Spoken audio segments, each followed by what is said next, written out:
South India shopping mall, the wedding మంత్ర, సరికొత్త wedding collection, south India shopping mall. నమస్తే, నేను Keshav. Welcome to Suman TV. Andhra Pradesh deputy CM కార్యాలయం release చేసినటువంటి ఒక లేఖ తెలుగు సినిమా ఇండస్ట్రీలోనే ప్రకంపనలు సృష్టించింది. ఆల్ సడన్ 1వ తారీఖు నుంచి బంద్. ఈ ప్రకటన చేసే ధైర్యం ఎవరికి ఉంది? అల్లు అరవింద్ గారు ఒక మాట చెప్పారు, పవన్ కళ్యాణ్ గారి సినిమా రిలీజ్ టైంలో ఇలాంటి ప్రకటన చేయడం ఒక దుస్సాహసం. ఆ దుస్సాహసం చేసింది ఎవరు అసలు? మీ వయసు ఎంత? పవన్ కళ్యాణ్ గారికి అగైనెస్ట్గా ఏదన్నా చేద్దాం అని ప్రయత్నించే అంత మొగాడు ఇంతవరకు నేను చూడలా. అల్లు అరవింద్ గారు లాంటి పెద్ద వ్యక్తి బయటకు వచ్చి కూడా మాట్లాడారు. మిగతా ప్రొడ్యూసర్స్ కూడా అదే లైన్లో సమస్య పరిష్కారం అవుతుంది అనుకోవచ్చా? దిల్ రాజు గారు, ఆయన నాకు దేవుడు పవన్ కళ్యాణ్ అన్నారు. ఆయన దగ్గర సగం థియేటర్లు ఉన్నాయి.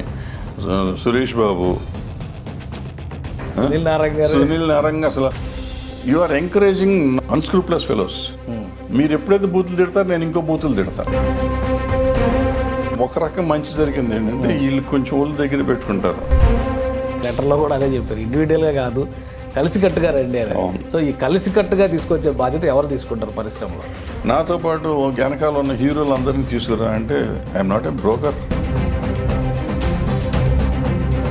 డిప్యూటీ సీఎం కార్యాలయం రిలీజ్ చేసిన లేఖలో ఉన్నటువంటి వాస్తవాలు ఏంటి? హరిహర వీరమల్లు పవన్ కళ్యాణ్ నటించినటువంటి ఒక పెద్ద సినిమాని ఆపే శక్తిమంతులు సినిమా పరిశ్రమలో ఎవరున్నారు? విశ్లేషించేటువంటి ప్రయత్నం చేద్దాం. మనతో పాటు సినిమా పర్సనాలిటీ తమ్మారెడ్డి భరద్వాజ్ గారు ఉన్నారు.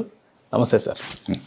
సార్, మీరు ఇండస్ట్రీ గురించి మాట్లాడదాం. ఎందుకంటే లెటర్లో చాలా డీటెయిల్గా ఒక ఎలిగేషన్ లాంటి అంశం ప్రస్తావించారు. ప్లస్ రిటర్న్ గిఫ్ట్ డైరెక్ట్గా చెప్పినటువంటి మాట, రిటర్న్ గిఫ్ట్ ఇవ్వాలని ఇండస్ట్రీ పవన్ కళ్యాణ్ గారి కోసం ప్రయత్నిస్తుందా? ఎంతవరకు నిజం ఇది? పర్సనల్గా చెప్తున్నది, నథింగ్ అగైనెస్ట్ ఎనీబడి. గవర్నమెంట్ నుంచి అసలు అటువంటిది రావటం అనేది నాకు నచ్చల. నేను పర్సనల్గా చెప్తున్నా. ఎందుకంటే గవర్నమెంట్ మంచివాళ్ళు ఉంటారు, చెడ్డోళ్ళు ఉంటారు ప్రజల్లో. మంచి వాళ్ళు ఉన్నా చెడ్డోళ్ళు ఉన్నా గవర్నమెంట్ అనేది అందరికీ గవర్నమెంటే. సో అందులో నాకు శత్రువు అని నేను ప్రభుత్వంలో ఉండి నేను ప్రభుత్వంలో ఎవరిని ఏం చేయకూడదు నా ఉద్దేశం. నిజంగా చేసున్నారా చేయలేదా అనేది సెకండరీ. అది చేసినా కూడా మనం మాట్లాడకూడదు. దేశద్రోహ నేరం వేరు, కానీ ఇది పర్సనల్. ఇప్పుడు హరిహర వీరమల్లు లేకపోతే పవన్ కళ్యాణ్ గారి మీద అగెనెస్ట్ అంటే పర్సనల్, వాళ్ళకి వీళ్ళకి రైవలరీ కింద వస్తే ఆ రైవలరీని తీసుకుని నువ్వు ప్రభుత్వం నుంచి స్టేట్మెంట్ ఇవ్వడం అనేది కరెక్ట్ కాదు. ఆయన ఫ్యాన్గా మీరు నేను మాట్లాడవచ్చు, లేకపోతే బయట వాళ్ళు ఎవరన్నా మాట్లాడవచ్చు. ఆ స్టేట్మెంట్ ఇస్తే బాగుండేది. మరి ఇది ఆయన నోటీస్కి వెళ్ళి జరిగిందా వెళ్లకుండా జరిగిందా నాకు తెలీదు. బట్ సంహౌ నా పర్సనల్గా నాకు నచ్చదు. కానీ ఇండస్ట్రీలో అయితే ఒక కుట్ర జరిగింది. ఆయన సినిమా రిలీజ్ అవుద్ది, డేట్ అనౌన్స్ అయిన టైంలోనే అసలే ఇప్పుడు స్ట్రైక్ అనగానే బంద్ అనగానే ఒక నోటీస్ ఇవ్వడము, ముందు డిస్కషన్ జరగడము, లేదా అటు ఇటు ఒక 2 టీమ్స్ ఫామ్ అయ్యి సమస్యల పరిష్కారం కోసం ప్రయత్నం చేయడం, అలాంటివి ఏమీ లేకుండా ఆల్ సడన్ 1వ తారీఖు నుంచి బంద్. ఈ ప్రకటన చేసే ధైర్యం ఎవరికి ఉంది? అల్లు అరవింద్ గారు ఒక మాట చెప్పారు, పవన్ కళ్యాణ్ గారి సినిమా రిలీజ్ టైంలో ఇలాంటి ప్రకటన చేయడం ఒక దుస్సాహసం అని చాలా స్పష్టంగా చెప్పారు ఆయన. ఆ దుస్సాహసం చేసింది ఎవరు అసలు? మీ వయసు ఎంత? నా వయసు ఎందుకు లేదు సార్, 35 లోపు ఉంటాను. నా 50 ఏళ్ళు సర్వీస్ ఇండస్ట్రీలో. నా సర్వీస్లో నేను ఇంతవరకు ఒక్క మొగాడిని కూడా చూడాలి. ఆ విషయంలో గవర్నమెంట్కి అగెనెస్ట్గా వెళ్ళగలిగే మొగాడిని. ఓకే, గవర్నమెంట్ కూడా వదిలేండి, government forget about the government. ఒక పెద్ద హీరోకి అగెనెస్ట్గా ఏదన్నా చేద్దాం అని ప్రయత్నించే అంత మొగాడిని ఇంతవరకు నేను చూడాల. పవన్ కళ్యాణ్ గారికి అగెనెస్ట్గా అంటే పవన్ కళ్యాణ్ గారు హీరోగా పవన్ కళ్యాణ్ గారు. కానీ మొన్న మీరు చూస్తే గుర్తుపెట్టుకుంటే ఒక 6 months బ్యాక్ 1 year బ్యాక్ దేవర సినిమా రిలీజ్ అయినప్పుడు అది ఆపేస్తారు, చింపేస్తారు, పొడిచేస్తారు అన్నారు. పొడిచారా? పుష్ప రిలీజ్ అప్పుడు చించుతారు, పొడుస్తారు అన్నారు. పొడిచారా? ఈ 2 రికార్డ్ కలెక్షన్స్ చేసినాయి. అట్లాగే పవన్ కళ్యాణ్ గారి సినిమా కూడా చించుతారు, పొడితే ఎవడండి పొడిచేది, ఎవడు చించుతాడు? అంత మొగోడు ఎవడున్నాడు? ఎవడో పని పాట లేనోడు ఎవడో స్టేట్మెంట్ ఇస్తాడు. So that's not a point. అది డెఫినెట్గా నేనైతే ఒప్పుకోను. ఇక్కడ రాజకీయాలు ఉంటే ఉండొచ్చు. ఆ రాజకీయం పవన్ కళ్యాణ్ గారికి చుట్టూతా ఉండే రాజకీయం కాదని నేను నమ్ముతా. ఎందుకు నమ్ముతానంటే ఇప్పుడు ఆ రిలీజ్ అయ్యే సినిమాలు ఎవరైతే ఆ 4 అంటున్నారో ఆ 4లో కుబేరా సినిమా కూడా ఉంది. వాళ్ళదే సినిమా ఇదే టైంలో రిలీజ్ అవుతుంది. మీరు మూసేస్తే వాళ్ళ సినిమా కూడా పోతుందిగా. వాళ్ళ సినిమాకి సేమ్. ఇప్పుడు హరిహర వీరమల్లికి ఎంత లాస్ వస్తుంది, దానికి అంతే లాస్ వస్తుంది. సో అది కాదు సమస్య. సమస్య ఇంకేదో ఉంది, వాళ్ళ ఇంటర్నల్ గొడవలు ఏంటి, ఇప్పుడు ఆ నలుగురిలో ఉన్న సమస్యలు, నలుగురిలో ఉన్న ఒకరు కానీ నాకు అర్థమైనంత వరకు ఈ బయట వాళ్ళలో కాదు, ఈ నలుగురు కాకపోతే ఐదుగురు కాకపోతే ఆరుగురులో ఉన్న 10 మంది అంటున్నారు, అరవింద్ గారు 10 మంది అంటున్నారు. 10 మందిలో నలుగురిలో నేను లేను, వాళ్ళు 10 మంది అయ్యారు ఇప్పుడు. అరవింద్ గారు కూడా ఉన్నారు గ్యారెంటీ. అంటే అరవింద్ గారు కుట్రలో ఉన్నారా లేరా అనే పాయింట్ కాదు.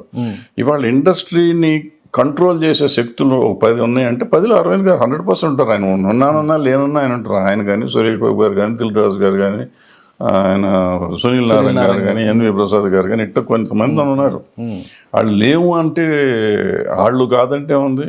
మైత్రి మూవీస్ అనుకోండి, సీతారా ఎంటర్టైన్మెంట్ అనుకోండి, ఇట్లా రెగ్యులర్ తీస్తున్న పెద్ద సినిమాలు తీస్తున్న వాళ్ళు అందరూ ఉంటారు. నాయకులే వాళ్ళే, వాళ్ళ కంట్రోల్లోనే ఉంది. వాళ్ళల్లో వాళ్ళకి ఏముందనేది మనకు తెలియదు.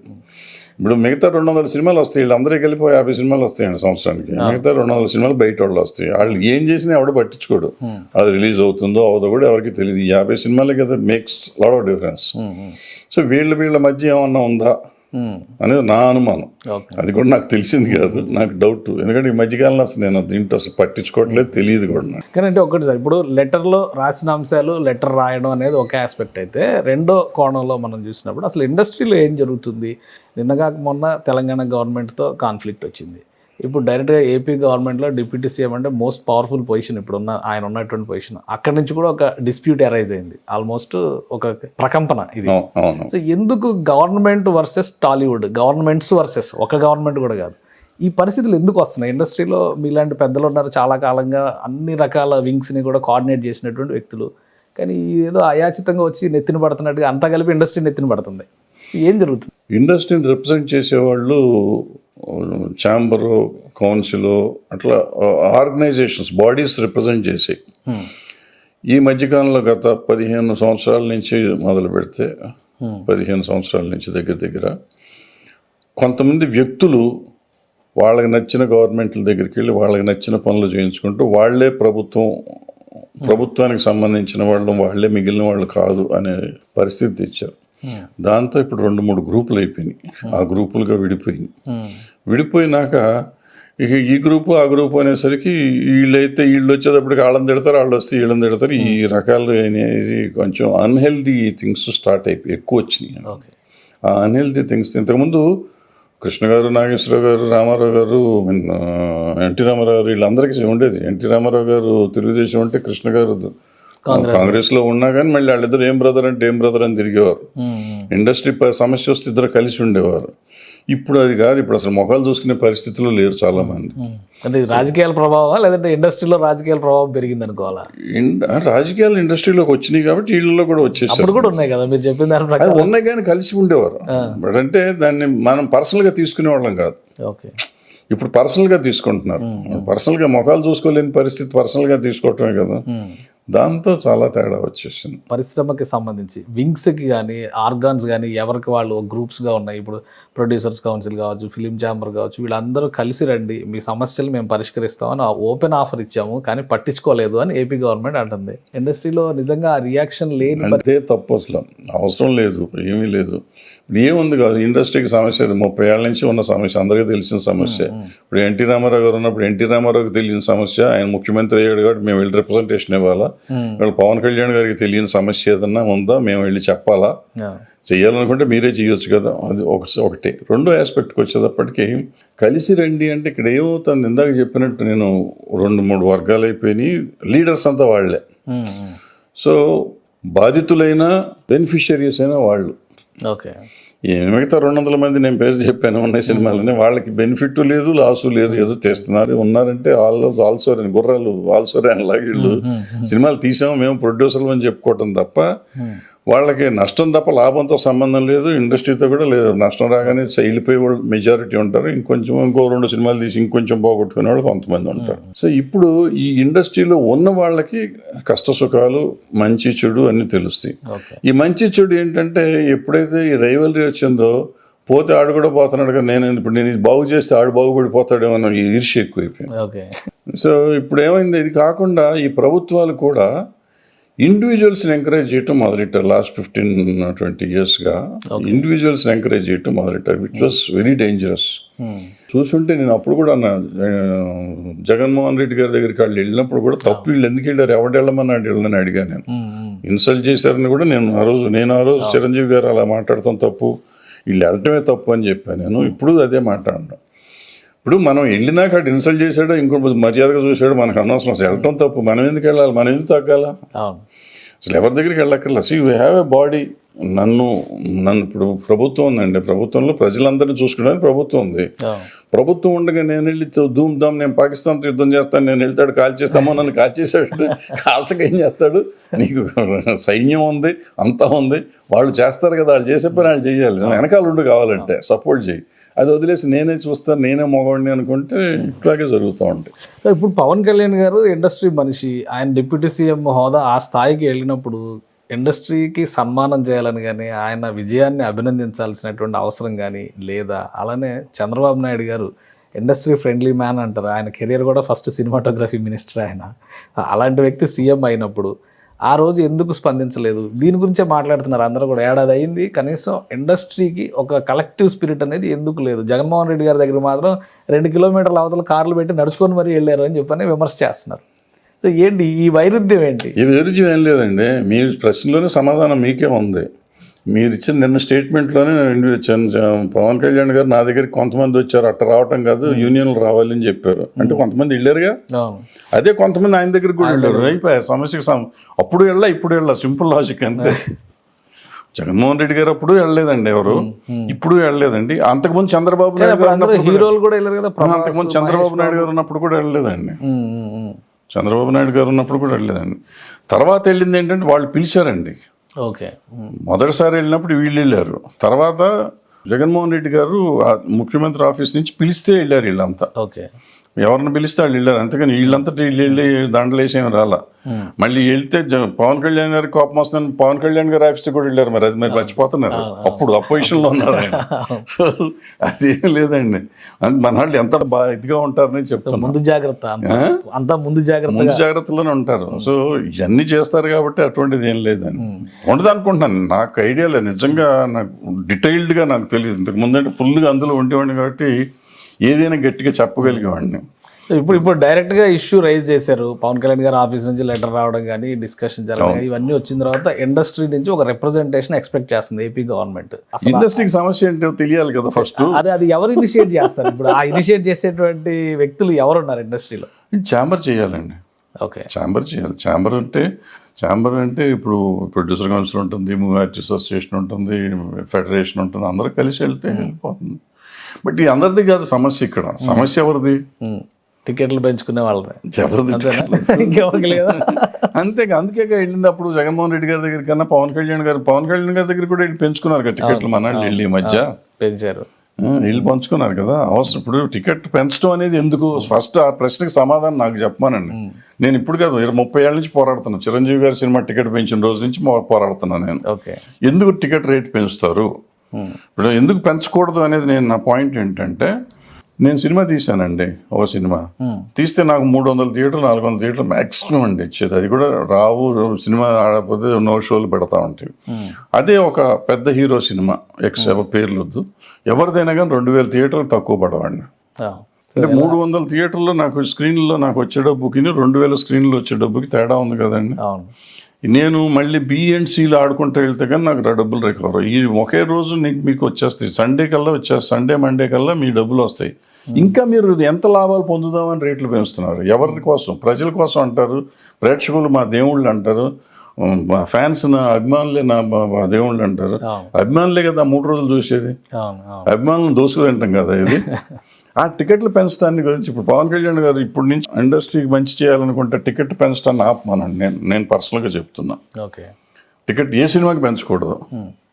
కానీ పైరసీ వచ్చేసింది, ఓటీటీలు, డిజిటల్ ప్లాట్ఫామ్లు ఇవన్నీ వచ్చినాయి కాబట్టి సినిమా వస్తే టికెట్ రేట్ పెంచుతారా? 1 వీక్ లోనే కలెక్షన్స్ రిటర్న్స్ రావాలి, వస్తున్నాయిగా టికెట్. సార్ మీరు ఇదే పవన్ కళ్యాణ్ గారి సినిమాలు తీసుకుందాం, గత ప్రభుత్వం ఉన్నప్పుడు టికెట్లు పెంచకుండా కూడా ఆయన డబ్బులు ఆయనకు వచ్చినాయా? నాగార్జున గారి సినిమాలు టికెట్లు పెంచకుండా ఆయన సినిమాకి ఆయన డబ్బులు వచ్చినాయా? పోయే సినిమాకి టికెట్లు పెంచినా రావుగా. ఓకే, పోయిన ప్రభుత్వంలో టికెట్ పెంచిన సినిమాలు కొన్ని పోయినాయి, పెద్ద సినిమాలు రాలేదు డబ్బులు. సో గవర్నమెంట్ ఇప్పుడు దీనిపైన ఒక పాలసీ తీసుకోవాలంటారు. తీసుకోవాలి, 100% తీసుకోవాలి. లేకపోతే ఇంకోటి చేసుకోవచ్చు, యూనిలేటరల్గా. ఇప్పుడు మహారాష్ట్రలో కానీ, ఢిల్లీలో కానీ, 4-5 స్టేట్స్లో ఉంది, కర్ణాటకలో కానీ, ఏ సినిమాకైనా ఏ థియేటర్కైనా టికెట్ షోకి మార్చుకోవచ్చు. టికెట్ వాళ్ళకే పర్మిషన్ ఇస్తారు.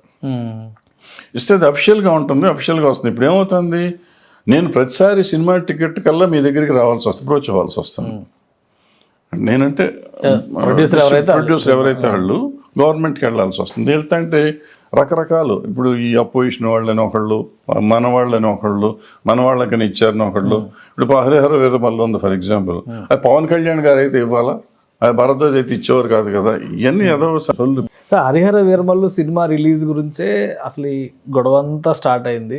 ఆ సినిమాకి సంబంధించి షేర్ కావాలని ఈ డిస్ట్రిబ్యూటర్స్ ఎవరైతే ఉన్నారో, థియేటర్స్ అన్ని మా కంట్రోల్లో ఉన్నాయి అనుకున్న వాళ్ళు ఎవరైతే ఉన్నారో, వీళ్ళందరూ ఆ షేర్ విషయంలోనే డిస్ప్యూట్ స్టార్ట్ అయింది. అక్కడ నుంచి బ్యాన్ దాకా వెళ్ళారు వీళ్ళు, మీన్స్ బంద్ దాకా వెళ్ళారు. ఫస్ట్ ఇందాక చెప్పినట్టు అంత మొగోళ్ళు లేరు సార్, ధైర్యం ఉన్నవాడే లేడు. ఇప్పుడు ఆయన ముందు దుర్గేష్ గారు మాట్లాడగానే వీళ్ళకి ఆల్రెడీ ప్యాంట్లు తడిచిపోయినాయి. ఇప్పుడు గవర్నమెంట్ నుంచి స్టేట్మెంట్ వచ్చిందనేసరికి పరిస్థితి ఎట్లా ఉందో మీకు అర్థమవుతుంది చూస్తాను. సో అంత జరిగే సీన్ ఉండదు.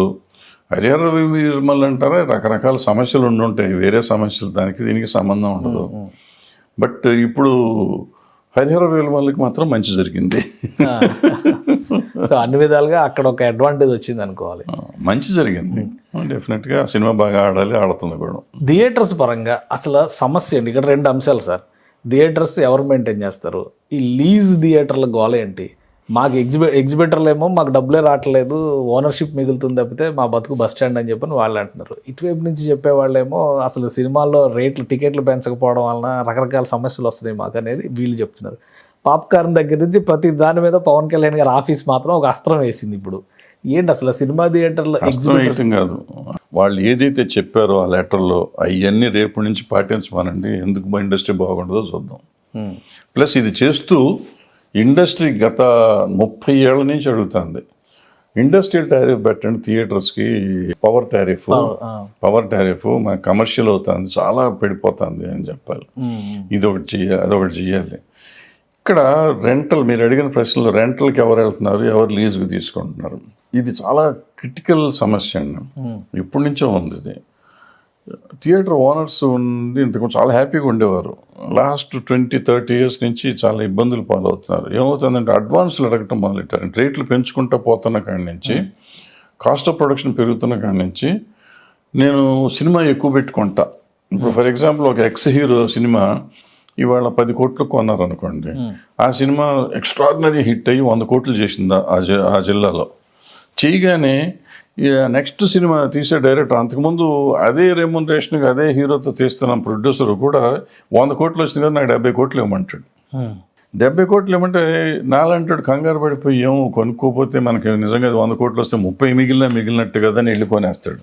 వీడి దగ్గర 30 కోట్లు 70 కోట్లు ఎక్కడ ఉంటుంది, ఉండదు కదా, రూపాయి ఉండదు వీడి దగ్గర. వీడు ఈ 70 కోట్లకి 80 కోట్లు వసూలు చేయాలి, ఎగ్జిబిటర్ దగ్గర నుంచి డబ్బులు తీసుకోవాలి. ఎగ్జిబిటర్ దగ్గర ఎంత ఉంటుంది డబ్బు పాపం, ఆ థియేటర్ కట్టి ఏదో ఉంటుంది. అతను ఎక్కడో వడ్డీకి తీసుకొచ్చి వీళ్ళకి డబ్బులు ఇస్తాడు. ఏదో ఒక్కో థియేటర్ 1 కోటో 2 కోట్లు 3 కోట్లు తెచ్చిస్తూ ఉంటాడు. ఆ తెచ్చిన డబ్బులకి ఒక అదృష్టం బాగుండి డబ్బులు వస్తే 3 రోజులు 4 రోజుల్లో వచ్చేస్తే సంతోషం, రాకపోతే వీడు కట్టడు, ప్రొడ్యూసర్ అక్కడ అడ్రస్ ఉండదు, డబ్బులు ఇవ్వడు, ఉన్నోళ్ళు కూడా ఇవ్వట్లేదు అనుకోండి, అది వేరే సంగతి. ఎగ్జిబిటర్ బలైపోతాడు, వడ్డీ కట్టాలి అతను జీవితం. సో ఇది భరించలేక ఆ ఎగ్జిబిటర్లు మెల్లిమెల్లిగా లీజ్కి ఇచ్చేయటం మొదలెట్టారు. తలకాయ థియేటర్ సినిమాలు కూడా రావట్లేదు. ఈ డిస్ట్రిబ్యూషన్ ఉన్న వాళ్ళు ఏం చేశారంటే డబ్బులు ఇస్తేనే సినిమా ఇస్తామని ఆపేశారు చాలా సినిమాలకి. ఇప్పటికేనండి ఒక 100 మంది ఎగ్జిబిటర్లు సఫర్ అవుతున్నారండి. ఈ ఉన్న డిస్ట్రిబ్యూటర్లు వాళ్ళకి ఎవరు డబ్బులు లేవని, డబ్బులు అడ్వాన్స్లు ఇవ్వట్లేదని ఎవరు, వాళ్ళ సినిమాలు నడవు, వాళ్ళు వేసుకోవడానికి ఏం ఉండదు. వాళ్ళు సఫర్ అవుతానే ఉన్నారు ఇంకా ఇప్పటికి కూడా 100-200 మంది దాకా అటువంటి వాళ్ళు ఉంటారు. ఓకే. వీళ్ళు ఇప్పుడు ఏం చేశారు, ఇప్పుడు ఇందాక చెప్పిన 10 మందిలో వీళ్ళు దగ్గర దగ్గర 1000 థియేటర్ల దాకా లాగేశారు మొత్తం. వీళ్ళు 15 థియేటర్లే ఉన్నాయి నా దగ్గర అని అల్లు అరవింద్ గారు అంటున్నారు. ఆయన దగ్గర 15 ఉంటే మిగిలిన వాళ్ళ దగ్గర ఉన్నాయి కదా, మిగతా 985 మిగిలిన వాళ్ళ దగ్గర ఉంటాయి. అంటే ఇప్పుడు అసలు ఈ కార్పొరేట్ థియేటర్లు ఏంటి సార్? ఈ ఐనాక్స్, పీవీఆర్ అవి వేరే సెటప్ అయ్యి ఆల్మోస్ట్ 500-600 థియేటర్లు అవి ఉన్నాయి. వాళ్ళు వెళ్తూ రారు, అన్ని మల్టీప్లెక్స్లు అన్నీ పోతాయి. ఈవెన్ ఏషియన్తో కలిపి వాళ్ళు వేరే వెళ్ళిపోతారు. వాళ్ళు ఆల్మోస్ట్ 1000 ఉండొచ్చు స్క్రీన్స్ నేను అనుకోవటం 2 స్టేట్లో కలిపి. ఆ 1000 స్క్రీన్స్ ఇందులోకి రాదు. ఇప్పుడు ఇండివిజువల్ స్క్రీన్సే గొడవ. ఇండివిజువల్ స్క్రీన్స్కి వచ్చేటప్పటికి అందులో కూడా వీళ్ళు దగ్గర దగ్గర 200-300 వీళ్ళు సొంతంగా తీసేసుకుని డెవలప్ చేసుకుని డెవలప్మెంట్ కింద తీసుకుని వీళ్ళ కంట్రోల్లో ఉన్నాయి. వాటికి వీళ్ళు అడ్వాన్స్లు ఇస్తున్నారు, ఏదో రన్ చేస్తున్నారు, దానికి రేట్లు పెంచుతారు, ఏదో వాళ్ళ కూడా వాళ్ళు పడుతున్నారు. సో ఇప్పుడు వీళ్ళు స్ట్రాంగెస్ట్. ఇప్పుడు నేను చెప్పిన ఇందాక అడ్వాన్స్ ఇవ్వాలంటే చిన్నవాళ్ళు లేని వాళ్ళు, ఇళ్లలో లేని వాళ్ళు డబ్బులు ఇచ్చే పరిస్థితి లేదు. వాళ్ళు అడిగే డబ్బులు, ప్రొడ్యూసర్ అడిగే డబ్బులు, ఆర్ డిస్ట్రిబ్యూటర్ అడిగే డబ్బులు. వీళ్ళైతే ఒకేసారి సింగిల్ చెక్ ఇస్తారు. ఇప్పుడు వాళ్ళ కంట్రోల్లో ఉన్నది కానీ నువ్వు ఈ సినిమా రిలీజ్ చేయొద్దు అంటారు వాళ్ళు. ఇప్పుడు ఇందాక మీరు అడిగారు కమిషన్ అన్నారు, కమిషన్ అయ్యి ఉండదు అది. ఇప్పుడు హరిహర వీరమల్లు అనే సినిమాకి నేను సపోజ్ నైజాం అనుకోండి 50 కోట్లకు 100 కోట్లు కొందాం అనుకున్నాను అనుకోండి. నాకు డబ్బులు కావాలి. నాకు డబ్బులు కావాలంటే నా దగ్గర ఎంత ఉంటుంది, 1-2 కోట్లు ఉంటుంది. పవన్ కళ్యాణ్ గారి సినిమా కదా, 70 కోట్లు కొన్నా 100 కోట్లు వస్తుంది నా చేతికి అనుకుని నేను కొంటా. వీళ్ళు ఇవ్వాలిగా ఫైనల్గా. ఎవరు ఇవ్వాలి డబ్బులు? నాకు ఎగ్జిబిటర్ దగ్గర నుంచి రావాలి. ఎగ్జిబిటర్ రావాలి. ఎగ్జిబిటర్లు ఎవరు? ఈ 10 మంది. వీళ్ళు సింగిల్ చెక్ రాసేస్తారు. వాళ్ళ గ్రూప్ ఆఫ్ థియేటర్స్, మా 50 థియేటర్లకి 10 కోట్లు 100 60 కోట్లు అని రాసేస్తూ ఉంటారు. ఇప్పుడు వాళ్ళు రాయట్లేదు. వాళ్ళు మేము చేయమంటే ఇప్పుడు ఏమవుతుంది, హరిహర వీరమల్లు కొనే నాబోటోడు అనామకుడు ఎవరు అమ్మితే వాళ్ళకి అమ్మాలి, లేదంటే నాబోటి అనామకుడు కొనాలనుకోండి. పవన్ కళ్యాణ్ గారు అభిమాని, నేను హయ్యెస్ట్ రేట్ పెట్టి కొనాలని నేను అనుకుంటాను. అనుకుంటే నాకు 5 కోట్లు 10 కోట్లు నాసు వచ్చినా నేను కొనాలి, నేను వాళ్ళ మార్కెట్లో మా గురువు గారి ఉండాలి అన్న. 10 పెట్టుకుంటే 65 ఇవ్వాలంటే వీళ్ళు ఇవ్వరుగా. ఇప్పుడు చచ్చినట్టు వీళ్ళకి 60కి అమ్ముకోవాలి నేను రిలీజ్ చేయాలంటే. సో వాళ్ళ కంట్రోల్ ఆ విధంగా నడుస్తుంది మార్కెట్. ఇప్పుడు ఈ లెటర్ తర్వాత ఇండస్ట్రీలో ఒక డిస్కషన్ జరిగింది. అల్లు అరవింద్ గారు లాంటి పెద్ద వ్యక్తి బయటకు వచ్చి కూడా మాట్లాడారు. మిగతా ప్రొడ్యూసర్స్ కూడా అదే లైన్లో. సమస్య పరిష్కారం అవుతుంది అనుకోవచ్చా సానుకూలంగా? అంటే సమస్య లేదు, పరిష్కారం అయ్యేది ఏంటి? లేదంట. వాళ్ళ పంచాయతీ గదిలో ఉండే పంచాయతీ బయటకు వచ్చింది. దిల్ రాజు గారు ఆయన నాకు దేవుడు పవన్ కళ్యాణ్ అన్నారు, ఆయన కాదు. ఆయన దగ్గర సగం థియేటర్లు ఉన్నాయి. సురేష్ బాబు ఆయన గోడ మీద ఉంటాడు, ఆయన ప్రాబ్లం లేదు ఆయనకి. ఇంకెవరున్నారండి?